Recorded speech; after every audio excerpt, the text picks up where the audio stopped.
Avalon Avalon technology के बारे में सवाल है और ये अभय त्रिपाठी जी का सवाल है। एवलॉन टेक्नोलॉजी में अभी भी पोजिशनल ट्रेड के लिए एंट्री कर सकते हैं?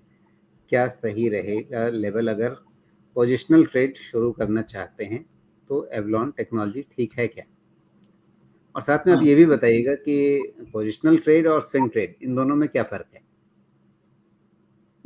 ये पोजिशनल ट्रेड जब आप लेते हैं तो एक थोड़े ठहरते हैं, वहाँ पे आप 3 महीना ठहर सकते हैं, 6 महीना ठहर सकते हैं, डिपेंडिंग अपॉन जो आपका टाइम फ्रेम है। स्विंग क्या है, एक मेजरमेंट में चलता है कि मान लीजिए एक लंबे ट्रेंड की शुरुआत है और वहां से वो स्टॉक रिट्रेस कर रहा है कहीं पे, या तो पहले पे वहां कंजेशन बना हुआ हो या वहां से रिट्रेसमेंट के बाद कंजेशन बने। तो जहां से इंटरमीडिएट ट्रेंड की शुरुआत होती है, वहां से वो स्विंग बनता है और वो स्विंग मल्टीपल हो सकता है, एक की कोई जरूरत नहीं। तो एक लंबे ट्रेंड के अंदर में बहुत सारे छोटे छोटे खेल हो सकते हैं, मूवमेंट हो सकते हैं, अंडुलेशंस हो सकते हैं, जिसको आप स्विंग्स कहते हैं। तो वो स्विंग का ट्रेड आप कर सकते हैं, या तो स्विंग आप पैटर्न के हिसाब से कर सकते हैं अगर पैटर्न बना हुआ है तो, या फिर आप रिट्रेसमेंट के हिसाब से उसको प्रोजेक्ट कर सकते हैं, उसके हिसाब से स्विंग अगर काम कर जाता है तो ऐसे भी ट्रेड कर सकते हैं। बहुत सारे पैटर्न होते हैं। पोजिशनल ट्रेड थोड़े लंबे समय के लिए लिया जाता है।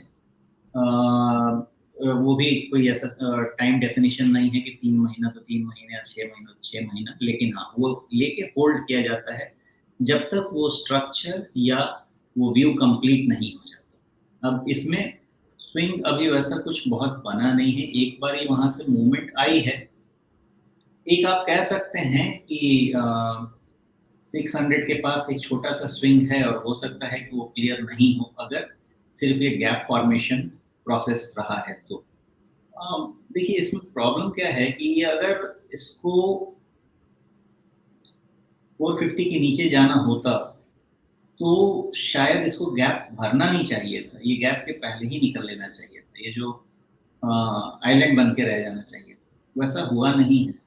तो थोड़ा क्रिटिकल है इसमें डिसीजन ले पाना मेरे अंदाजे से, लेकिन इसकी बहुत हाई पॉसिबिलिटी रहेगी कि 450 अब इसका एक डिफाइंड बॉटम बन जाए, जब तक नहीं टूटे, और 600 निकलने के बाद ये अपनी कंडीशन से निकल के अपना सेकेंड लेग अपसाइड शुरू करेगा जिसमें नया हाई बनेगा।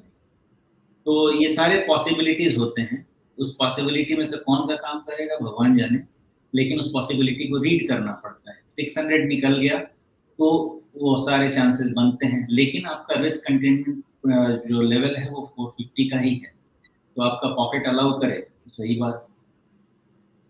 जी, तो अभी फ़िलहाल इंतज़ार करना चाहिए कि 600 के ऊपर, या जो एक मुझे उस तरह का एक छोटा हाई दिख रहा है, वो शायद 605-6 रुपए के आसपास का दिख रहा है। मेरा ऐसा अंदाजा है कि 600 के ऊपर अगर क्लोज हुआ तो काम हो जाएगा, जी, इससे ज़्यादा दिक्कत नहीं होनी चाहिए। बिल्कुल। तो फ़िलहाल अगर पोजिशनल ट्रेड के हिसाब से देख रहे हैं तो आपको जो मॉनिटर करना है वो ये कि 600 रुपए के ऊपर जाता है और उसके ऊपर टिकता है या नहीं, और अगर 600 के ऊपर निकल गया तो फिर वापस इसमें अगर वैसे में पोजिशनल ट्रेड शुरू करते हैं तो फिर किस तरह का लेवल ध्यान में रखना चाहिए रिस्क मैनेज करने के लिए? पहली चीज़ कि ये लेवल पे तो ट्रेड शुरू नहीं करना चाहिए।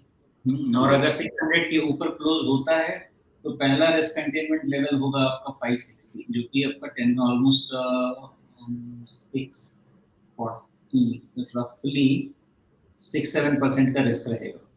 560 मतलब वही जो पिछला गैप जहाँ से बना था उसकी बात कर रहे हैं आप? हाँ, हाँ, वहाँ पे रिस्क कंटेनमेंट तो बनता है क्योंकि वहीं पे लो भी आएगा और वहीं पे आपका 50 डीएमए भी आएगा। तो मेरे अंदाजे से यही आपका रिस्क कंटेन करने का लेवल बन जाता है। लेकिन अगर डीप करेक्शन हुआ तो जब तक 450 नहीं टूटेगा, इस ट्रेंड को वैलिड मानना पड़ेगा। जी, तो इन लेवल्स का ध्यान रखिए और उसके हिसाब से अगर कोई ट्रेड शुरू करना है तो करें, लेकिन पहली चीज़ जो ध्यान रखनी है कि 600 के ऊपर निकलता है और उसके ऊपर टिकता है या नहीं। अगर वैसा होता है तो ही आप ये समझें कि हाँ, अब ये एक सकारात्मक चाल पकड़ने की तरफ बढ़ रहा है। हालाँकि भले ही अभी दिख रहा है कि नीचे से इसने काफ़ी अच्छा रिकवरी का एक रुझान दिखाया है।